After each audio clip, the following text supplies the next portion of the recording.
Dando sequência ao nosso estudo do livro Obsessão e Suas Máscaras, da doutora e pesquisadora Marlene Nobre.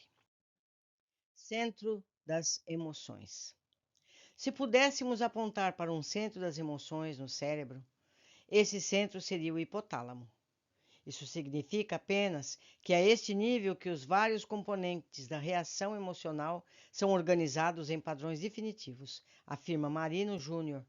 De fato, o hipotálamo faz parte de um sistema complexo responsável pelo mecanismo que elabora as funções emotivas, o sistema límbico de Macklin.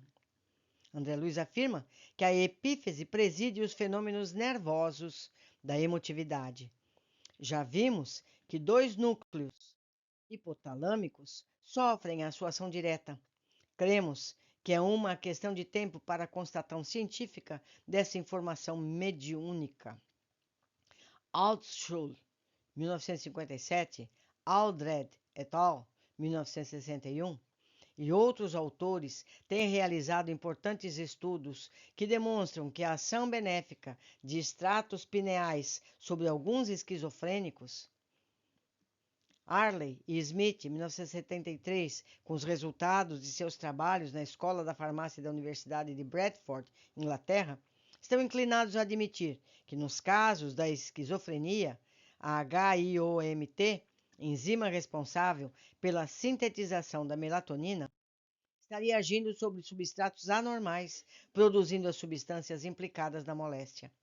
Como a enzima age em um ritmo circadiano, é possível que, na esquizofrenia, ela trabalhe fora de fase com o seu substrato, favorecendo uma transmitilação anormal. Há indícios de implicação da pineal na etimologia dessa moléstia, mas os estudos precisam avançar mais para que se chegue a uma conclusão definitiva. André Luiz, o médico desencarnado, afirma que a epífise é a glândula mestra, aquela que tem ascendência sobre todo o sistema endócrino. Neste capítulo, citamos importantes pesquisadores que já detectaram a ação da melatonina sobre a hipófise e o hipotálamo, estrutura nobre considerada até o presente como responsável pelo sistema endócrino.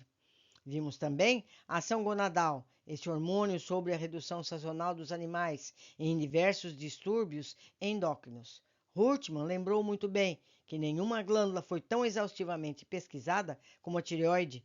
No entanto, só muito recentemente foi detectada a tireocalciotonina, hormônio tireoidiano de tão grande significado fisiológico. Com esse apontamento, ele quis ressaltar o número ainda restrito de pesquisas sobre a pineal, uma vez que elas só começaram em meados deste século, enquanto as outras glândulas endócrinas já vinham sendo alvo da investigação há muitas décadas. Na verdade, a pesquisa médica vai evoluir muito mais no próximo milênio. Não se pode esquecer que o perispírito ainda é um ilustre desconhecido para sua simples descoberta por parte da ciência oficial, com possibilidades de investigação em laboratório, constituirá para a mudança definitiva do enfoque materialista, mecanicista em que ela está lastreada. Aliás, só se conhecerá o potencial integral da pineal com as pesquisas concomitantes do psicossoma. A verdadeira usina de luz em que ela se transforma durante o fenômeno mediúnico, segundo a descrição de André Luiz, só poderá ser detectada por lentes que alcançam a quarta dimensão. Quanto à revelação de que ela é o centro das emoções, já vimos que é ainda o hipotálamo agindo como tal. Estudando, porém, o sistema límbico e suas conexões com a abênula, ou seja, epitálamo, as interrelações desta com a glândula pineal, não é difícil prever que o aprofundamento das pesquisas determinará a mais ampla participação desta última no mecanismo das emoções. O autor espiritual relata ainda em seus estudos que a epífise comanda as forças subconscientes sob a determinação direta da vontade. Ele entende como forças subconscientes todo o arquivo da personalidade encarnada relativo a experiências de outras encarnações, desde a fase pré-racional até os dias presentes. Este assunto é tão amplo e importante que exigiria um outro capítulo muito mais extenso do que este, inclusive com considerações psicanalíticas. A epífise supre as energias psíquicas, todos os armazéns autônomos dos órgãos. Aqui é útil relatar que, em outro livro, Evolução em Dois Mundos, André Luiz introduz o conceito de bióforos, esclarecendo que são estruturas do corpo espiritual presente no interior da célula e com atuação marcante no seu funcionamento. Como exemplo, ele cita os mitocôndrios, que acumulam energias espirituais sob a forma de glânulos e imprimem na intimidade celular a vontade do espírito. Desse modo, todos os estados mentais felizes e infelizes refletem sobre a economia orgânica. Meus amigos, só esse parágrafo daria para fazer uma palestra. Então, uma pessoa depressiva, ela afeta o funcionamento das suas células. Uma pessoa feliz afeta o funcionamento das suas células. Então, a gente pode perceber uma longevidade ou não, uma doença maléfica, uma doença cancerígena, não é verdade? Os tumores. É preciso estar alerta aos nossos estados mentais e espirituais. Conclusão. Nos mecanismos da mediunidade, destaca-se o papel primordial da pineal, denominada pelos espíritos de a glândula da vida mental, porque é através dela que todos os fenômenos anímicos e espiríticos se produzem. Isso pode ser ver em Missionários da Luz. Conforme referências feitas no início deste capítulo, a epífise é o centro das emoções, controla as glândulas sexuais e todo o sistema endócrino, comanda as forças subconscientes, supre de energias psíquicas todos os armazéns autônomos dos órgãos e é a glândula da vida mental. Essas revelações, feitas em 1945, agora a serem confrontadas à medida que a ciência médica avança em suas pesquisas para descobrir a influência da melatonina na economia orgânica. Durante a tarefa mediúnica, a epífise torna-se extremamente luminosa. Neste momento, entram em jogo vibrações sutilíssimas, ainda não detectadas por aparelhos comuns.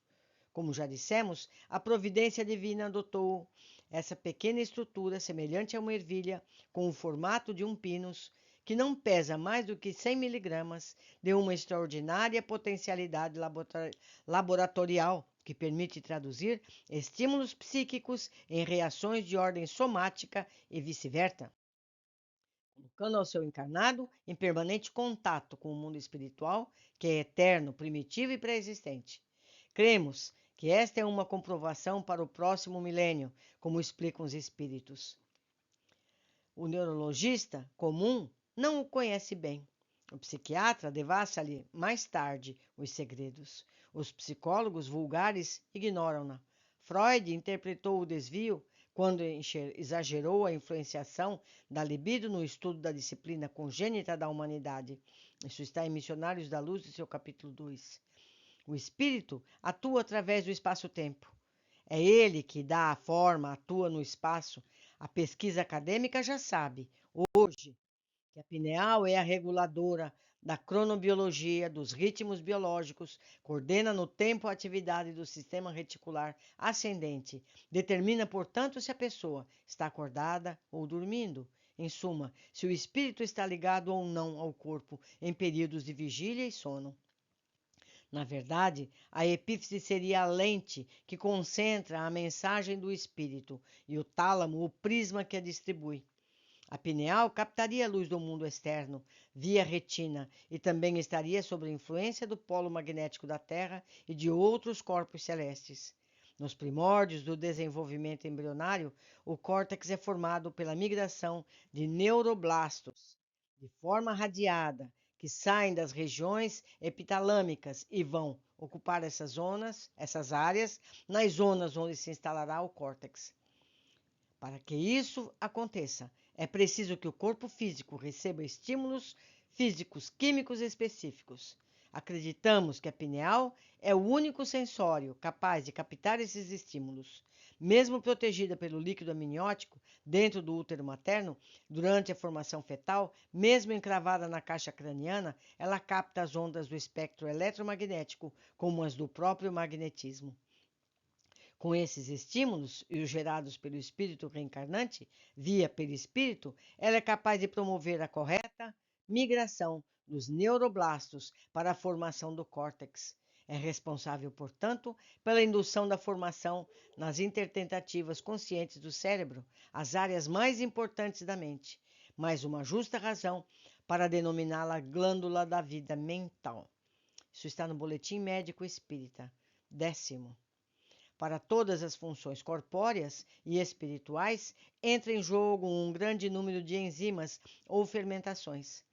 A melatonina e a sua enzima HIOMT são fundamentais em inúmeras reações do funcionamento orgânico, mas principalmente interferem no transe mediúnico, no êxtase, nos estados alterados da consciência, inclusive no hipnotismo, nas funções psíquicas e anímio-espirituais.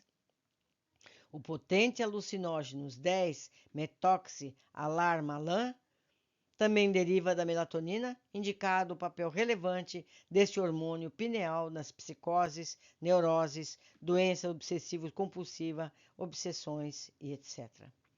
Quanto às ideoplastias, sabemos que o ser encarnado as cria incessantemente pelo pensamento, extravasando-o através do corpo mental, que está profundamente imbricado com o centro coronário do espírito, o que equivale a dizer que a pineal, uma das suas principais expressões somáticas, tudo se passa como se ela fornecesse ao espírito morador a forma para a produção das ideoplastias e as vias para a sua distribuição através do tálamo, e ao mesmo tempo pudesse captar as produzidas pelo espírito desencarnados em seu papel medianímico. É justo, portanto, que os profissionais espíritas da área da saúde procurem enfatizar o valor do pensamento e a importância da autodisciplina, baseada nas lições do Cristo, em todas as oportunidades que lhes se ofereçam, porque, na verdade, só o bem constrói para toda a eternidade.